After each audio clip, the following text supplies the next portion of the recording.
ओम नमः शिवाय। भारत माता ಶಿವಶಕ್ತಿ ಅವತಾರ ಸತ್ಯ ಗೀತಾ ಮುರಳಿ ಓಂ ಪಿತಾಶ್ರೀ ಶಿವ ತಂದೆಯ ನೆನಪಿದೆ. ಮುರಳಿಯ ದಿನಾಂಕ 10/3/2026 ಬೆಳಗಿನ ತರಗತಿ ರಿವೈಸ್ ಕೋರ್ಸ್ 21/10/1968. ಓಂ ನಮಃ ಶಿವಾಯ. ಪ್ರೀತಿಯ ಮಕ್ಕಳೇ, ಗರುಡ ಪುರಾಣದಲ್ಲಿ ವಿಷಯ ವೈತರಣಿ ನದಿಯನ್ನು ತೋರಿಸುತ್ತಾರೆ. ಹಸುವಿನ ಬಾಲವನ್ನು ಹಿಡಿದುಕೊಂಡು ಪಾರಾಗುತ್ತೇವೆ ಎಂದು ಹೇಳುತ್ತಾರೆ. ನೀವು ಸ್ವರ್ಗಕ್ಕೆ ಹೋದರೆ ನಾವು ನಿಮ್ಮ ಬಾಲವನ್ನು ಹಿಡಿದುಕೊಳ್ಳುತ್ತೇವೆ ಎಂದು ಅನೇಕರು ಹೇಳುತ್ತಾರೆ. ಆದರೆ ಅಂತಹ ಮಾತೇನೂ ಇಲ್ಲ. ಶಾಸ್ತ್ರಗಳಲ್ಲಿರುವುದು ಹಿಟ್ಟಿನಲ್ಲಿ ಉಪ್ಪು ಬೆರೆಸಿದಷ್ಟು ಸತ್ಯ ಇದೆ. ಉಳಿದದ್ದೆಲ್ಲವೂ ಸುಳ್ಳು. ಓಂ ನಮಃ ಶಿವಾಯ. ಆತ್ಮಿಕ ತಂದೆ ಮಕ್ಕಳ ಗಮನವನ್ನು ಸೆಳೆಯುತ್ತಾರೆ.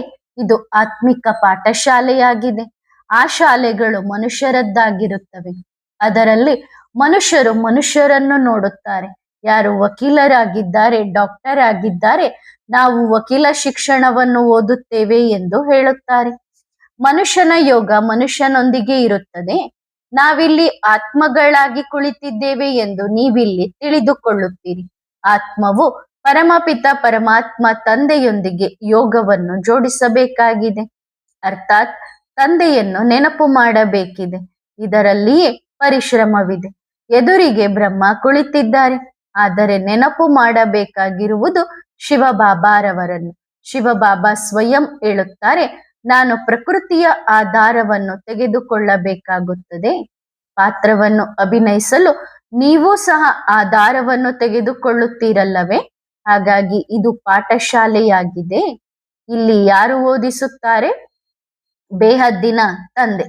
ತಂದೆ ಒಂದೇ ಸಾರಿ ಬಂದು ಈ ರಥದ ಮೂಲಕ ಓದಿಸುತ್ತಾರೆ. ಮಧುರಾತಿ ಮಧುರ ಆತ್ಮಿಕ ಮಕ್ಕಳೇ ಎಂದು ಹೇಳುತ್ತಾರೆ. ನಾನು ನಿರಾಕಾರನಾಗಿದ್ದೇನೆ. ಎಲ್ಲರೂ ನನ್ನನ್ನು ನೆನಪು ಮಾಡುತ್ತಾರೆ, ಏಕೆಂದರೆ ನಾನು ಎಲ್ಲ ಆತ್ಮಗಳ ಪರಮಪಿತನಾಗಿದ್ದೇನೆ. ಲೌಕಿಕ ತಂದೆಯನ್ನು ಪರಮಪಿತ ಎಂದು ಹೇಳುವುದಿಲ್ಲ. ಎಲ್ಲ ಆತ್ಮರು ಒಬ್ಬ ತಂದೆಯ ಮಕ್ಕಳಾಗಿದ್ದಾರೆ. ಅವರು ಶ್ರೇಷ್ಠಾತಿ ಶ್ರೇಷ್ಠ ಭಗವಂತನಾಗಿದ್ದಾರೆ. ಹೇಗೆ ಕಾಲೇಜಿನಲ್ಲಿ ವಿದ್ಯಾರ್ಥಿಗಳು ಓದುತ್ತಾರೆಯೋ ಆಗ ಬುದ್ಧಿ ಟೀಚರ್ ಕಡೆಗೆ ಇರುತ್ತದೆ. ನಾವು ಓದಿ ಈ ರೀತಿ ಆಗುತ್ತೇವೆ ಎಂದು ವಕೀಲರಾಗುತ್ತೇವೆ. ನಾನೊಬ್ಬ ಆತ್ಮನಾಗಿದ್ದೇನೆ. ಬಾಬಾ ಈ ಭಾಗ್ಯಶಾಲಿ ರಥದಲ್ಲಿ ಬಂದಿದ್ದಾರೆ ಎಂದು ನೀವಿಲ್ಲಿ ತಿಳಿದುಕೊಳ್ಳುತ್ತೀರಿ. ತಂದೆ ಜ್ಞಾನ ಸಾಗರ ಆಗಿದ್ದಾರೆ. ಮನುಷ್ಯ ಸೃಷ್ಟಿಯ ಬೀಜ ರೂಪ ಆಗಿದ್ದಾರೆ. ಚೈತನ್ಯ ಆಗಿದ್ದಾರೆ. ಈ ವೃಕ್ಷದ ಸಂಪೂರ್ಣ ಆದಿ ಮಧ್ಯ ಅಂತ್ಯದ ಬಗ್ಗೆ ಅವರಿಗೆ ಗೊತ್ತಿದೆ. ವೃಕ್ಷ ಎಂದು ಹೇಳಿ ಅಥವಾ ಸೃಷ್ಟಿ ಚಕ್ರ ಎಂದು ಹೇಳಿ ನಾವೀಗ ಬಾಬಾರವರಿಂದ ಓದುತ್ತಿದ್ದೇವೆ ಎನ್ನುವುದು ಬುದ್ಧಿಯಲ್ಲಿ ಚೆನ್ನಾಗಿ ನೆನಪಿಟ್ಟುಕೊಳ್ಳಿ. ಶಿವಬಾಬಾ ಈ ರಥದ ಮೂಲಕ ನಮಗೆ ಓದಿಸುತ್ತಿದ್ದಾರೆ. ಶಿವಬಾಬಾ ಕಲ್ಯಾಣಕಾರಿಯಾಗಿದ್ದಾರೆ. ತಂದೆ ಬರುವುದೂ ಸಹ ಕಲ್ಯಾಣಕಾರಿ ಪುರುಷೋತ್ತಮ ಸಂಗಮ ಯುಗದಲ್ಲಿ ಎಲ್ಲ ಮನುಷ್ಯರ ಕಲ್ಯಾಣವಾಗುತ್ತದೆ. ತಂದೆ ಶ್ರೇಷ್ಠಾತಿ ಶ್ರೇಷ್ಠ ಆಗಿದ್ದಾರೆ. ಅವರು ಇವರಲ್ಲಿ ಕುಳಿತಿದ್ದಾರೆ. ಇವರ ಮೂಲಕ ಈ ಶಿಕ್ಷಣವನ್ನು ಓದಿಸುತ್ತಿದ್ದಾರೆ. ಈ ಶಿಕ್ಷಣವನ್ನು ಓದಿ ನೀವು ಮಕ್ಕಳು ಸಹ ಶ್ರೇಷ್ಠರಾಗುತ್ತೀರಿ. ತಂದೆ ಬಂದಿರುವುದೇ ನೀವು ಮಕ್ಕಳನ್ನು ನರನಿಂದ ನಾರಾಯಣರನ್ನಾಗಿ ಮಾಡಲು. ಗುರಿ ಉದ್ದೇಶವೇ ಇದಾಗಿದೆ. ಮನುಷ್ಯನಿಂದ ದೇವತೆಯಾಗುವುದು. ನಿಮಗೆ ದೇವತೆಗಳು ಓದಿಸುವುದಿಲ್ಲ, ತಂದೆ ಓದಿಸುತ್ತಾರೆ. ಅವರನ್ನೇ ಜ್ಞಾನ ಸಾಗರ ಎಂದು ಹೇಳಲಾಗುತ್ತದೆ. ರಚಯಿತ ಮತ್ತು ಸಂಪೂರ್ಣ ರಚನೆಯ ಆದಿ ಮಧ್ಯ ಅಂತ್ಯದ ಜ್ಞಾನವನ್ನು ಅವರು ಕೊಡುತ್ತಾರೆ. ತಂದೆ ಹೇಳುತ್ತಾರೆ, ನಾನು ಬೀಜರೂಪ ವೃಕ್ಷಪತಿಯಾಗಿದ್ದೇನೆ. ಗುರುವಾರವನ್ನು ಬೃಹಸ್ಪತಿ ದಿನ ಶುಭ ದಿನವೆಂದು ತಿಳಿದುಕೊಳ್ಳುತ್ತಾರೆ. ಬೃಹಸ್ಪತಿಯ ದಶೆ ಚೆನ್ನಾಗಿರುತ್ತದೆ. ನೀವು ಮಕ್ಕಳ ಮೇಲೆ ರಾಹುವಿನ ದಶೆ ಇತ್ತು. ಈಗ ಅದು ಬದಲಾಗಿ ಬೃಹಸ್ಪತಿಯ ದಶೆ ಕುಳಿತಿದೆ. ಭಾರತವೇ ರಾಹುವಿನ ದಶೆಯಲ್ಲಿದೆ. ನಂತರ ಈಗ ಬೃಹಸ್ಪತಿಯ ದಶೆ ಕುಳಿತುಕೊಳ್ಳಬೇಕಾಗಿದೆ.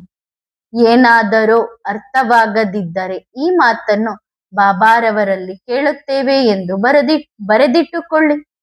ಈಗ ನೀವು ಮಕ್ಕಳ ಸಂಪೂರ್ಣ ಗಮನ ಶಿಕ್ಷಣದ ಮೇಲಿದೆ. ಹೇಗೆ ಶಾಲೆಯಲ್ಲಿ ಮಕ್ಕಳ ಗಮನ ಒಂದು ಟೀಚರ್ ಕಡೆಗೆ ಇರುತ್ತದೆ, ಮತ್ತೊಂದು ಗುರಿ ಉದ್ದೇಶದ ಕಡೆಗೆ ಇರುತ್ತದೆ. ಈಗ ನೀವು ಮಕ್ಕಳಿಗೆ ತಂದೆ ಓದಿಸುತ್ತಿದ್ದಾರೆ, ಸೃಷ್ಟಿಯ ಚಕ್ರವನ್ನು ಸಹ ತಿಳಿಸುತ್ತಾರೆ. ಭಕ್ತಿ ಮಾರ್ಗದಲ್ಲಿ ನೀವು ಉಲ್ಟಾ ತಿಳಿದುಕೊಳ್ಳುತ್ತಾ ಸಂಪೂರ್ಣವಾಗಿಯೇ ಉಲ್ಟಾ ಆಗಿದ್ದೀರಿ. ಈಗ ತಂದೆ ತಿಳಿಸುತ್ತಾರೆ, ಮಧುರಾತಿ ಮಧುರ ಮಕ್ಕಳೇ, ನೀವು ವಿಶ್ವದ ಮಾಲೀಕರಾಗಿದ್ದೀರಿ. ನೀವು ದೇವತೆಗಳನ್ನು ಪೂಜಿಸುವವರಾಗಿದ್ದೀರಲ್ಲವೇ? ನೀವು ದೇವಿ ದೇವತಾ ಧರ್ಮದವರು ಆಗಿದ್ದೀರಿ. ಶಿವ ಬಾಬಾರವರ ಮಕ್ಕಳಾಗಿದ್ದೀರಿ. ಭಾರತವಾಸಿಗಳು ಶಿವನನ್ನೂ ಸಹ ಪೂಜಿಸುತ್ತಾರೆ, ನಂತರ ದೇವತೆಗಳನ್ನೂ ಸಹ ಪೂಜಿಸುತ್ತಾರೆ. ಆದರೆ ಅವರಿಗೆ ಏನೂ ಗೊತ್ತಿಲ್ಲ, ನಾವೀಗ ಶಿವ ಬಾಬಾರವರ ಮಕ್ಕಳಾಗಿದ್ದೇವೆ, ದೇವತೆಯಾಗಲು ಓದುತ್ತಿದ್ದೇವೆ ಎನ್ನುವುದು ನಿಮಗೆ ಈಗ ಗೊತ್ತಾಗಿದೆ. ಶಿವವಂಶಿಗಳು ನೀವಾಗಿದ್ದೀರಿ, ನಂತರ ದೇವಿ ದೇವತಾ ಧರ್ಮದವರು ಆಗಿದ್ದೀರಿ.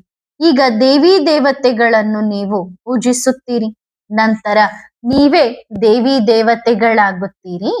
ಈಗ ಶಿವವಂಶಿಗಳಾಗಿದ್ದೀರಿ, ನೀವೇ ನಂತರ ವಿಷ್ಣುಪುರಿಗೆ ಹೋಗುತ್ತೀರಿ. ಶಿವವಂಶಿಗಳು ಎಲ್ಲರೂ ಆಗಿದ್ದಾರೆ, ಆದರೆ ಆ ಪಾಪದವರು ಶಿವನನ್ನು ತಿಳಿದೇ ಇಲ್ಲ. ಅವರು ಸುಪ್ರೀಂ ಗಾಡ್ ಫಾದರ್ ಆಗಿದ್ದಾರೆ ಎಂದು ತಿಳಿದುಕೊಳ್ಳುತ್ತಾರೆ, ನಂತರ ಟೀಚರ್ ಸಹ ಆಗಿದ್ದಾರೆ ಎನ್ನುವುದನ್ನು ತಿಳಿದುಕೊಂಡಿಲ್ಲ. ಅವರು ಮಾರ್ಗದರ್ಶಕ ಪ್ರಿಸೆಪ್ಟರ್ ಸಹ ಆಗಿದ್ದಾರೆ, ಇದನ್ನು ನೀವು ತಿಳಿದುಕೊಂಡಿದ್ದೀರಿ. ಆದರೆ ಯಾವಾಗ ತಂದೆ ಬಂದು ಬಿಡುಗಡೆ ಮಾಡುತ್ತಾರೆ ಎನ್ನುವುದು ಯಾರಿಗೂ ಗೊತ್ತಿಲ್ಲ. ತಂದೆ ಪುರುಷೋತ್ತಮ ಸಂಗಮ ಯುಗದಲ್ಲಿಯೇ ಬರುತ್ತಾರೆ ಎಂದು ನೀವು ಮಕ್ಕಳು ತಿಳಿದುಕೊಳ್ಳುತ್ತೀರಿ. ಎಲ್ಲರನ್ನೂ ಬಿಡುಗಡೆ ಮಾಡಿ ತಂದೆ ವಾಪಸ್ ಮನೆಗೆ ಕರೆದುಕೊಂಡು ಹೋಗುತ್ತಾರೆ. ಕಲ್ಯಾಣಕಾರಿ ಯುಗದಲ್ಲಿ ತಂದೆ ಬರುತ್ತಾರೆ.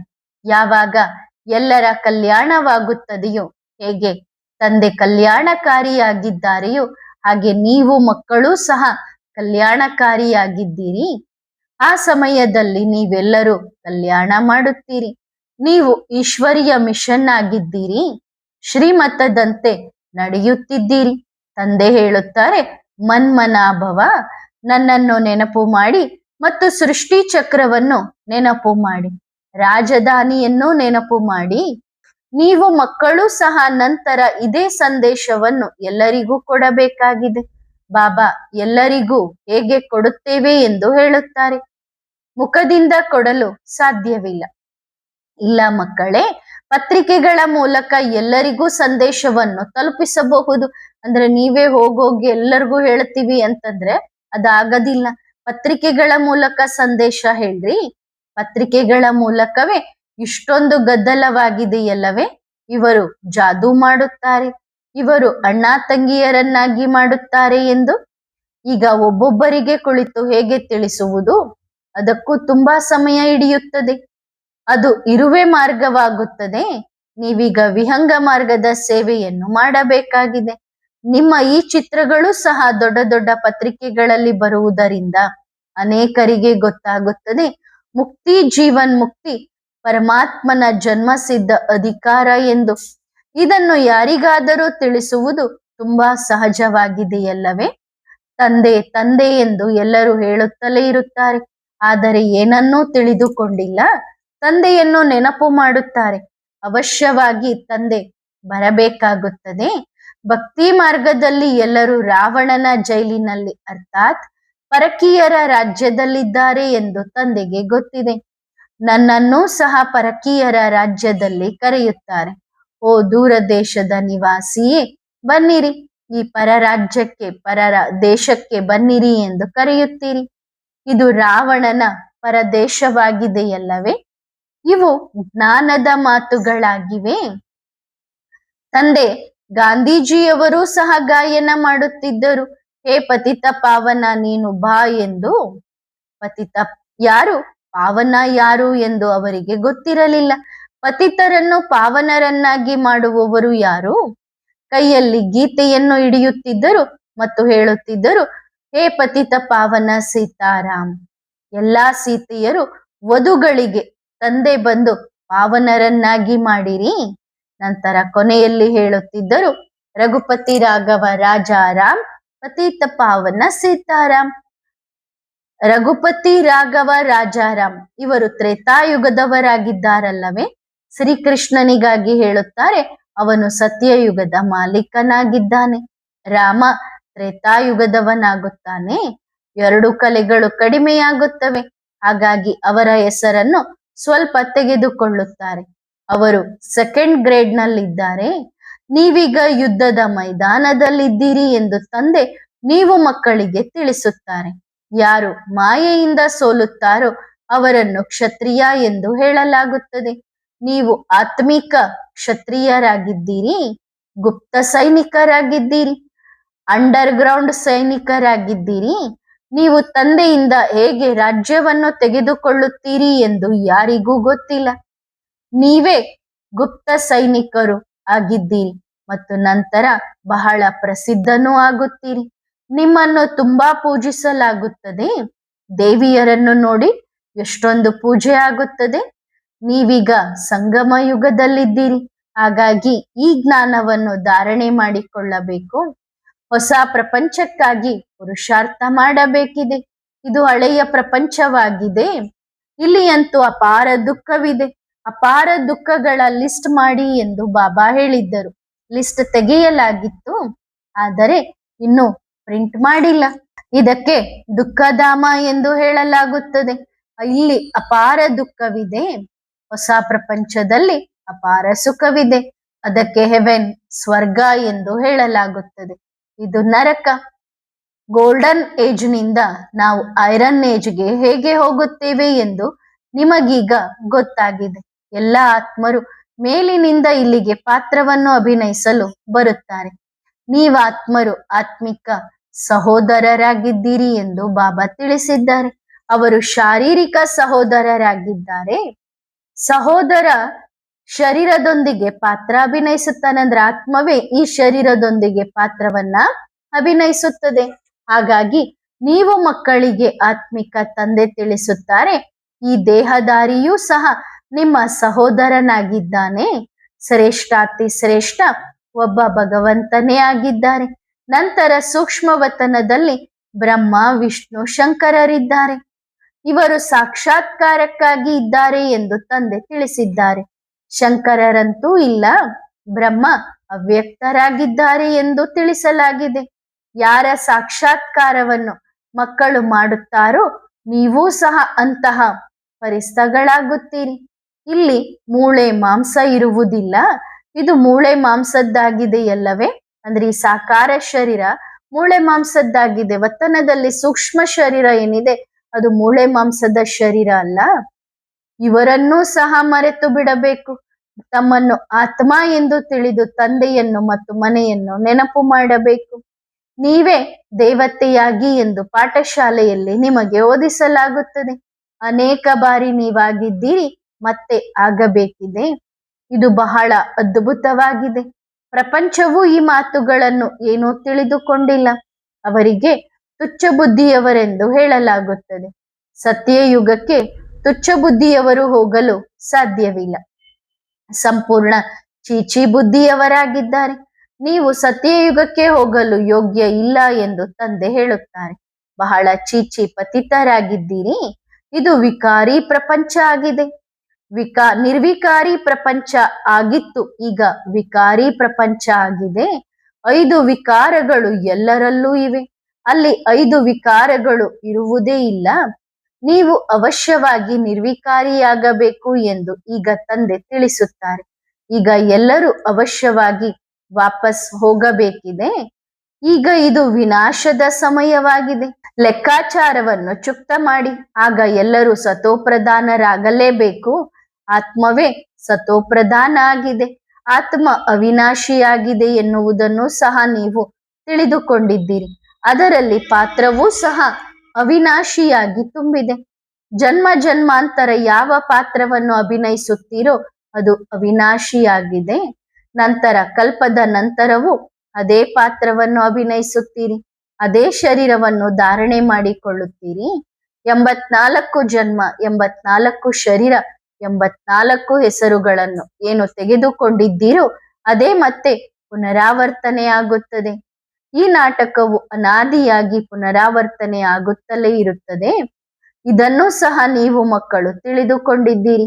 ಮಕ್ಕಳೇ, ಈಗ ಈ ದೇಹವನ್ನು ಸಹ ಬಿಡಬೇಕು ಎಂದು ಈಗ ತಂದೆ ತಿಳಿಸುತ್ತಾರೆ. ಸಿಂಧಿಯಲ್ಲಿ ಹೇಳುತ್ತಾರೆ, ನೀವು ಬಿಟ್ಟರೆ ಬಿಡುಗಡೆಯಾಗುತ್ತದೆ ಎಂದು. ಅರ್ಥಾತ್ ನೀವು ಮುಕ್ತಿಧಾಮಕ್ಕೆ ಹೊರಟು ಹೋಗುತ್ತೀರಿ. ಕೋತಿಯು ಕಡಲೆಯ ಕಾಯಿಯನ್ನು ಮುಷ್ಟಿಯಲ್ಲಿ ಹಿಡಿದುಕೊಳ್ಳುತ್ತದೆ. ಎಲ್ಲಿಯವರೆಗೆ ಅದು ಬಿಡುವುದಿಲ್ಲವೋ ಅಲ್ಲಿಯವರೆಗೆ ಬಿಡುಗಡೆಯಾಗಲು ಸಾಧ್ಯವಿಲ್ಲ. ಅಂದ್ರೆ ಬುದ್ಧಿಯಿಂದ ದೇಹವನ್ನ ಮರೆಯೋ ತನಕ ನಮಗ್ ಬಿಡುಗಡೆ ಆಗೋದಿಲ್ಲ. ದೇಹದ ಜೊತೆಗೆ ದೇಹದ ಎಲ್ಲಾ ಸಂಬಂಧಗಳನ್ನು ಬಿಟ್ಟರೆ ಬಿಡುಗಡೆಯಾಗುತ್ತದೆ ಎಂದು ತಂದೆಯೂ ಸಹ ಹೇಳುತ್ತಾರೆ. ಇಲ್ಲದಿದ್ದರೆ ಬುದ್ಧಿಯೋಗ ಜೋತಾಡುತ್ತಿರುತ್ತದೆ. ಎಲ್ಲ ಬಂಧನಗಳನ್ನು ಬಿಡಿ, ತಮ್ಮನ್ನು ಆತ್ಮ ಎಂದು ತಿಳಿದುಕೊಳ್ಳಿ. ತಂದೆಯನ್ನು ನೆನಪು ಮಾಡಿದರೆ ನೀವಾತ್ಮವು ಸತೋಪ್ರಧಾನವಾಗುತ್ತದೆ. ಆತ್ಮವೇ ನೆನಪು ಮಾಡುತ್ತದಲ್ಲವೇ? ಈ ಪುರುಷೋತ್ತಮ ಸಂಗಮ ಯುಗದಲ್ಲಿಯೇ ನಿಮಗೆ ಜ್ಞಾನ ಸಿಗುತ್ತದೆ. ನಂತರ 5,000 ವರ್ಷಗಳ ನಂತರ ಪುನರಾವರ್ತನೆಯಾಗುತ್ತದೆ. ಈ ಮಾತುಗಳು ಯಾವುದೇ ಶಾಸ್ತ್ರಗಳಲ್ಲಿ ಇಲ್ಲ. ತಂದೆ ಓದಿಸಿ ಸದ್ಗತಿಯನ್ನು ಕೊಟ್ಟು ಹೋಗುತ್ತಾರೆ. ಈ ಜ್ಞಾನವನ್ನು ಮತ್ತೆ 5,000 ವರ್ಷಗಳ ನಂತರ ಕೊಡುತ್ತೇನೆ ಎಂದು ತಂದೆ ಹೇಳುತ್ತಾರೆ. ಹಳೆಯದಕ್ಕಿಂತ ಹಳೆಯದು ಈ ಲಕ್ಷ್ಮೀನಾರಾಯಣರ ಚಿತ್ರವಾಗಿದೆ. 5,000 ವರ್ಷಗಳಿಗಿಂತ ಹೆಚ್ಚು ಹಳೆಯ ವಸ್ತು ಯಾವುದು ಇರುವುದೇ ಇಲ್ಲ. ಇಷ್ಟು ವರ್ಷಗಳ ಹಳೆಯ ವಸ್ತು ಇದಾಗಿದೆ ಎಂದು ಮನುಷ್ಯರು ಸುಳ್ಳು ಹೇಳುತ್ತಲೇ ಇರುತ್ತಾರೆ. ಆದರೆ ಆ ರೀತಿಯಾಗಲು ಸಾಧ್ಯವಿಲ್ಲ. ಈ ಆಟವೇ 5,000 ವರ್ಷಗಳದ್ದಾಗಿದೆ. ಹಳೆಯದಕ್ಕಿಂತ ಹಳೆಯದು ಶಿವನ ಲಿಂಗವೇ ಆಗಿದೆ.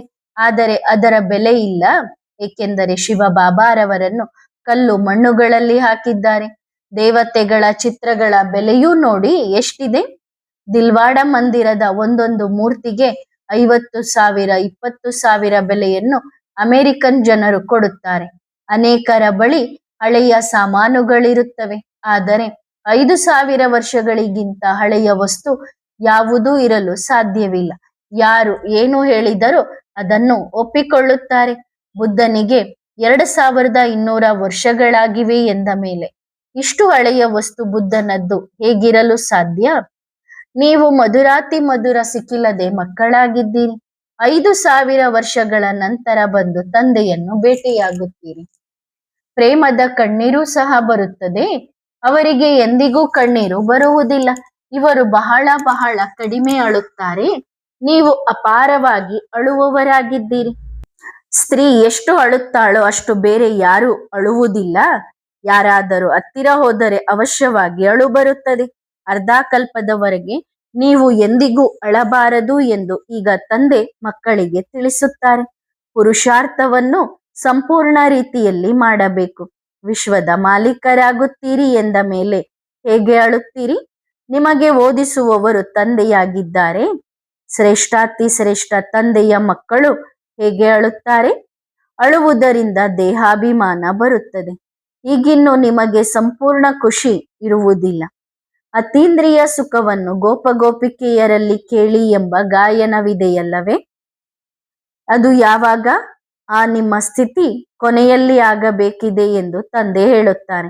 ಯಾವಾಗ ರಿಸಲ್ಟ್ ಹೊರಬರುತ್ತದೆಯೋ ನಂತರ ನಿಮ್ಮ ಖುಷಿ ಹೆಚ್ಚಾಗುತ್ತಾ ಹೋಗುತ್ತದೆ. ನೀವು ಯಾವಾಗ ಸತೋಪ್ರಧಾನರಾಗಿದ್ದೀರೋ ಆಗ ಬಹಳ ಖುಷಿಯಲ್ಲಿದ್ದೀರಿ. ಎಂದಿಗೂ ಅಕಾಲ ಮೃತ್ಯು ಆಗುತ್ತಿರಲಿಲ್ಲ. ಅಲ್ಲಿ ದುಃಖದ ಹೆಸರು ಚಿಹ್ನೆ ಇರುವುದಿಲ್ಲ. ಹಾಗಾಗಿ ಆ ರಿಸಲ್ಟ್ ಕೊನೆಯಲ್ಲಿ ಹೊರಬರುತ್ತದೆ. ನಾವು ವಿಶ್ವದ ಮಾಲೀಕರಾಗಲಿದ್ದೇವೆ ಎಂಬ ಖುಷಿ ಒಳಗಡೆ ಇರುತ್ತದೆ. ಬೇರೆ ಯಾರೂ ಇರುವುದೇ ಇಲ್ಲ. ಸತ್ಯಯುಗದಲ್ಲಿ ಮಂತ್ರಿಗಳು ಮುಂತಾದವರು ಯಾರು ಇರುವುದೇ ಇಲ್ಲ. ಯಾವಾಗ ಪತಿತರಾಗುತ್ತಾರೋ ಆಗ ಮಂತ್ರಿಗಳಿರುತ್ತಾರೆ. ನೀವು ಯಾರಿಂದಲೂ ಸಲಹೆ ತೆಗೆದುಕೊಳ್ಳುವ ಅಗತ್ಯವೇ ಇಲ್ಲ. ಒಂದೇ ಸಾರಿ ನಿಮಗೆ ಸಲಹೆ ಸಿಗುತ್ತದೆ. ಅದು ಅರ್ಧ ಕಲ್ಪ ನಡೆಯುತ್ತದೆ. ಸತ್ಯಯುಗದಲ್ಲಿ ಮಂತ್ರಿ ಇರುವುದೇ ಇಲ್ಲ. ಯಾವಾಗ ವಿಕಾರಿಗಳಾಗುತ್ತಾರೋ ಆಗ ಮಂತ್ರಿಗಳಿರುತ್ತಾರೆ. ಈಗ ತಮೋಪ್ರಧಾನರಾಗಿರುವ ಕಾರಣ ಬಹಳಷ್ಟು ಮಂತ್ರಿಗಳಿದ್ದಾರೆ. ದೊಡ್ಡ ಮಂತ್ರಿ, ನಂತರ ಸಣ್ಣ ಸಣ್ಣ ಮಂತ್ರಿಗಳು. ಬೇರೆಯವರ ಸಹಾಯ ಬೇಕಾಗುತ್ತದೆ, ಏಕೆಂದರೆ ಸ್ವತಃ ತಮ್ಮಲ್ಲಿ ಅಷ್ಟೊಂದು ಬುದ್ಧಿ ಇಲ್ಲ. ಅವರಿಗೆ ಬಹಳ ಬುದ್ಧಿ ಇದೆ. ಇಡೀ ವಿಶ್ವದ ಮೇಲೆ ರಾಜ್ಯವನ್ನು ನಡೆಸುವ ಎಷ್ಟೊಂದು ಶಕ್ತಿ ಇರುತ್ತದೆ. ಯಾವುದೇ ಕಿರಿಕಿರಿ ಇಲ್ಲ. ನಂತರ ಹೇಗೆ ಶಕ್ತಿ ಕಡಿಮೆಯಾಗುತ್ತಾ ಹೋಗುತ್ತದೆಯೋ ಆಗ ಹೆದರುವವರು ಆಗುತ್ತಾರೆ. ಎಲ್ಲೆಂದರಲ್ಲಿ ಬಹಳಷ್ಟು ಮಂತ್ರಿಗಳು ಇದ್ದಾರೆ. ತಪ್ಪುಗಳನ್ನು ಸಹ ಅವರು ಮಾಡುತ್ತಲೇ ಇರುತ್ತಾರೆ. ಧರ್ಮದಲ್ಲಿ ಶಕ್ತಿ ಇದೆ ಎಂದು ತಂದೆ ತಿಳಿಸುತ್ತಾರೆ. ಅಲ್ಲಿ ನಿಮ್ಮ ಶಕ್ತಿ ಎಷ್ಟೊಂದು ಇರುತ್ತದೆ. ಸತೋಪ್ರಧಾನರಾಗಿದ್ದೀರಲ್ಲವೇ, ಯಾರು ಹೊಸದಾಗಿ ಬರುತ್ತಾರೋ ಅವರಲ್ಲೂ ಸಹ ಶಕ್ತಿ ಇರುತ್ತದೆ. ಆದ್ದರಿಂದ ಅವರ ಪ್ರಭಾವ ಬೀಳುತ್ತದೆ. ನೀವೀಗ ತಮೋಪ್ರಧಾನರಿಂದ ಸತೋಪ್ರಧಾನರಾಗುತ್ತಿದ್ದೀರಿ. ನಿಮ್ಮ ಪಾತ್ರ ಎಲ್ಲರಿಗಿಂತ ಶ್ರೇಷ್ಠಾತಿ ಶ್ರೇಷ್ಠವಾಗಿದೆ. ಶುರುವಿನಿಂದ ಹಿಡಿದು ಕೊನೆಯವರೆಗೂ ಪಾತ್ರವನ್ನು ಅಭಿನಯಿಸುತ್ತೀರಿ. ಎಲ್ಲರೂ ಪಾತ್ರಧಾರಿಗಳು ಆಗಿದ್ದಾರೆ. ಬಾಬಾರವರಲ್ಲಿ ಬಹಳ ಶಕ್ತಿ ಇದೆ. ನಂತರ ಬಾಬಾರವರಿಂದ ಶಕ್ತಿಯನ್ನು ತೆಗೆದುಕೊಳ್ಳುತ್ತೀರಿ. ಎಲ್ಲರಿಗಿಂತ ಹೆಚ್ಚು ಶಕ್ತಿಯನ್ನು ನೀವು ನೆನಪಿನ ಯಾತ್ರೆಯಿಂದ ತೆಗೆದುಕೊಳ್ಳುತ್ತೀರಿ. ಇಡೀ ವಿಶ್ವದ ಮಾಲೀಕರಾಗುತ್ತೀರಿ. ಎಂದಿಗೂ ಕನಸಿನಲ್ಲಿಯೂ ಸಹ ನೀವು ಯೋಚಿಸಿರಲಿಲ್ಲ. ಇದನ್ನು ತಂದೆಯೇ ತಿಳಿಸುತ್ತಾರೆ. ಇದರಲ್ಲಿ ಗೊಂದಲಕ್ಕೊಳಗಾಗುವ ಮಾತೇ ಇಲ್ಲ. ನೀವು ನಿಶ್ಚಯ ಬುದ್ಧಿಯವರಾಗುತ್ತೀರಿ ಎಂದರೆ ತಂದೆಯ ಮೇಲೆ ಸಮರ್ಪಣೆಯಾಗುತ್ತೀರಿ. ಭಕ್ತಿ ಮಾರ್ಗದಲ್ಲಿ ನೀವು ಗಾಯನ ಮಾಡುತ್ತಿದ್ದೀರಲ್ಲವೇ, ನೀವು ಒಬ್ಬ ಪ್ರಿಯತಮನ ಎಷ್ಟೊಂದು ಹಳೆಯ ಪ್ರೇಮಿಗಳಾಗಿದ್ದೀರಿ. ಬಾಬಾ, ನೀವು ಬಂದರೆ ನಾವು ಸಮರ್ಪಣೆಯಾಗುತ್ತೇವೆ ಎಂದು ಹೇಳುತ್ತಾ ಬಂದಿದ್ದೀರಿ. ಬಲಿಹಾರಿಯಾಗುತ್ತೇವೆ. ನಾವು ನಿಮ್ಮ ಮೇಲೆ ಸಮರ್ಪಣೆಯಾಗುತ್ತೇವೆ ಎಂದರೆ ನೀವು ನಮಗೆ 21 ಬಾರಿ ಸಮರ್ಪಣೆಯಾಗುತ್ತೀರಿ. ಯಾವಾಗ ಸಮರ್ಪಣೆಯಾಗುತ್ತಾರೆ?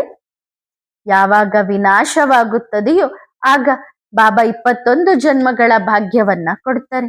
ದೇಹದ ಜೊತೆಗೆ ದೇಹಕ್ಕೆ ಸಂಬಂಧಪಟ್ಟಂತ ಎಲ್ಲವೂ ಸಮಾಪ್ತಿಯಾಗುತ್ತದೆ. ಇದಕ್ಕಿಂತ ಮೊದಲು ನಾವು 1 ಬಾರಿ ಸಮರ್ಪಣೆಯಾಗುತ್ತೇವೆ. ಆದರೆ ಬಾಬಾ 21 ಬಾರಿ ಸಮರ್ಪಣೆಯಾಗುತ್ತಾರೆ. ನೀವು ಮಕ್ಕಳು 21 ಜನ್ಮಗಳ ಆಸ್ತಿಯನ್ನು ತೆಗೆದುಕೊಳ್ಳುತ್ತೀರಲ್ಲವೇ, ಈ ಬೇಹದ್ದಿನ ತಂದೆ 21 ಜನ್ಮಗಳ ಆಸ್ತಿಯನ್ನು ಕೊಡುತ್ತಾರೆ. ಅಲ್ಲಿ ಸದಾ ಸುಖವೇ ಸುಖವಿದೆ. ದುಃಖದಲ್ಲಿ ಎಲ್ಲರೂ ಸ್ಮರಣೆ ಮಾಡುತ್ತಾರೆ, ಸುಖದಲ್ಲಿ ಯಾರು ಸ್ಮರಣೆ ಮಾಡುವುದಿಲ್ಲ. ಅಲ್ಲಿ ನೀವು ಸುಖ ಅನುಭವಿಸುತ್ತೀರಿ. ಬಾಬಾ ಯಾವಾಗ ನಿಮ್ಮನ್ನು ಸುಖಿಯನ್ನಾಗಿ ಮಾಡಿ ಹೋಗಿದ್ದರು, ಈಗ ಮತ್ತೆ ಬಂದಿದ್ದಾರೆ ಮಕ್ಕಳನ್ನು ಸುಖಿಯನ್ನಾಗಿ ಮಾಡಲು. ಲಕ್ಷಾಂತರ ವರ್ಷಗಳ ಮಾತೇನಿಲ್ಲ. ನಿನ್ನೆ ನಿಮ್ಮನ್ನು ಈ ರೀತಿ ಮಾಡಿ ಹೋಗಿದ್ದರು. ನಂತರ ನೀವು 84 ಜನ್ಮಗಳನ್ನು ತೆಗೆದುಕೊಂಡು ಈ ರೀತಿ ಆಗಿದ್ದೀರಿ. ಈಗ ಮತ್ತೆ ನಿಮ್ಮ ಆಮಂತ್ರಣದ ಮೇರೆಗೆ ಬಂದಿದ್ದಾರೆ. ಬಾಬಾ ಪರಕೀಯರ ದೇಶಕ್ಕೆ ಬನ್ನಿ ಎಂದು ಹೇಳುತ್ತಾರೆ. ಕಣ್ಣೀರು ಸಹ ಬರುತ್ತದೆ. ಮಕ್ಕಳು ಬಹಳ ದುಃಖವನ್ನು ನೋಡಿದ್ದಾರೆ. ಭಕ್ತಿ ಮಾರ್ಗದಲ್ಲಿ ನೀವು ಮಕ್ಕಳು ಬಹಳ ದುಃಖವನ್ನು ನೋಡಿದ್ದೀರಿ. ಗರುಡು ಪುರಾಣದಲ್ಲಿಯೂ ಸಹ ವಿಷಯ ವೈತರಣಿ ನದಿಯನ್ನು ತೋರಿಸುತ್ತಾರೆ. ಹಸುವಿನ ಬಾಲವನ್ನು ಹಿಡಿದುಕೊಂಡು ಪಾರಾಗುತ್ತೇವೆ ಎಂದು ಹೇಳುತ್ತಾರಲ್ಲವೇ, ಅನೇಕರು ಹೀಗೆ ತಿಳಿದುಕೊಳ್ಳುತ್ತಾರೆ. ನೀವು ಸ್ವರ್ಗಕ್ಕೆ ಹೋದರೆ ನಾವು ನಿಮ್ಮ ಬಾಲವನ್ನು ಹಿಡಿದುಕೊಳ್ಳುತ್ತೇವೆ. ಆದರೆ ಅಂತಹ ಮಾತೇನಿಲ್ಲ. ಈಗ ತಂದೆ ನೀವು ಮಕ್ಕಳನ್ನು ಎಷ್ಟೊಂದು ಬುದ್ಧಿವಂತರನ್ನಾಗಿ ಮಾಡುತ್ತಾರೆ. ಮಕ್ಕಳಿಗೆ ತಿಳಿಸುತ್ತಾರೆ, ಎಲ್ಲಿಯವರೆಗೆ ಈ ರಥವಿದೆಯೋ ಬಾಬಾ ಈ ರಥದಲ್ಲಿ ಪ್ರವೇಶ ಮಾಡುತ್ತಾರೆ. ಪರೀಕ್ಷೆ ಪೂರ್ಣವಾದರೆ ನಂತರ ಅವರೂ ಸಹ ಹೊರಟು ಹೋಗುತ್ತಾರೆ. ಇವರೂ ಸಹ ಹೋಗುತ್ತಾರೆ. ಶಾಸ್ತ್ರಗಳಲ್ಲಿರುವುದು ಹಿಟ್ಟಿನಲ್ಲಿರುವಷ್ಟು ಸತ್ಯ. ಅಂದ್ರೆ ಹಿಟ್ಟಿನಲ್ಲಿ ಉಪ್ಪೆಷ್ಟು ಹಾಕ್ತೀವಿ ಅಷ್ಟು ಸತ್ಯ ಇದೆ, ಉಳಿದದ್ದೆಲ್ಲವೂ ಸುಳ್ಳು. ಗೀತೆಯೂ ಸಹ ಇದೆ, ಆದರೆ ಸುಳ್ಳನ್ನು ಬರೆದಿದ್ದಾರೆ. ಪರಮಪಿತ ಪರಮಾತ್ಮ 3 ಧರ್ಮಗಳ ಸ್ಥಾಪನೆ ಮಾಡುತ್ತಾರೆ ಎಂದು ಯಾರಿಗೂ ಗೊತ್ತಿಲ್ಲ. ಶ್ರೀಕೃಷ್ಣನಂತೂ ಸಣ್ಣ ಮಗುವಾಗಿದ್ದಾನೆ. ಶ್ರೀಕೃಷ್ಣ ಹೇಗೆ ತಂದೆಯಾಗುತ್ತಾನೆ? ತಂದೆಯಂತೂ ಮೇಲಿನಿಂದ ಬರುತ್ತಾರೆ. ಅವರು ಎಲ್ಲರ ತಂದೆಯಾಗಿದ್ದಾರೆ. ಹಾಗಾಗಿ ಈಗ ನೀವು ಈ ಮಾತುಗಳನ್ನು ತಿಳಿದುಕೊಳ್ಳುತ್ತೀರಿ. ಈ ಮಾತುಗಳನ್ನು ಬಹಳ ಚೆನ್ನಾಗಿ ಅನ್ಯರಿಗೆ ತಿಳಿಸಬೇಕಿದೆ. ಒಳ್ಳೆಯದು. ಆತ್ಮಿಕ ಮಕ್ಕಳಿಗೆ ನೆನಪು, ಪ್ರೀತಿ ಮತ್ತು ನಮಸ್ತೆ. ಆತ್ಮಿಕ ಮಕ್ಕಳು ಆತ್ಮಿಕ ತಂದೆಗೆ ಮಾಡುವ ನೆನಪು, ಪ್ರೀತಿ ಮತ್ತು ನಮಸ್ತೆ. ಧನ್ಯವಾದ ಬಾಬಾ. ಶುಕ್ರಿಯ. ವರದಾನ: ಶ್ರೇಷ್ಠ ಬ್ರಾಹ್ಮಣ ಆತ್ಮಾಭವ ಯೋಚಿಸಿರಿ ಮತ್ತು ಸ್ವಯಂನಲ್ಲಿ ಕೇಳಿಕೊಳ್ಳಿರಿ. ನಾನು ಯಾರು ಮತ್ತು ಏನು ಮಾಡುತ್ತಿದ್ದೇನೆ? ವಚನವನ್ನು ಏನು ಕೊಟ್ಟಿದ್ದೇನೆ? ಅಂದ್ರೆ ಬಾಬನಿಗೇನ್ ಮಾತು ಕೊಟ್ಟಿದ್ದೇನೆ ಮತ್ತು ಯಾವ ಕರ್ಮವನ್ನು ಮಾಡುತ್ತಿದ್ದೇನೆ? ಯಾವ ವಾಗ್ದಾನವನ್ನು ಮಾಡಿದ್ದೇನೆ ಮತ್ತು ಯಾವ ವಾಗ್ದಾನವನ್ನು ನಿಭಾಯಿಸುತ್ತಿದ್ದೇನೆ? ತಮ್ಮ ಸ್ವಮಾನ ಶ್ರೇಷ್ಠ ಸ್ಮೃತಿ ಮತ್ತು ಶ್ರೇಷ್ಠ ಜೀವನದ ಸಮರ್ಥಿ ಸ್ವರೂಪರಾಗಿರಿ. ಒಳ್ಳೆಯದು. ಓಂ ನಮಃ ಶಿವಾಯ.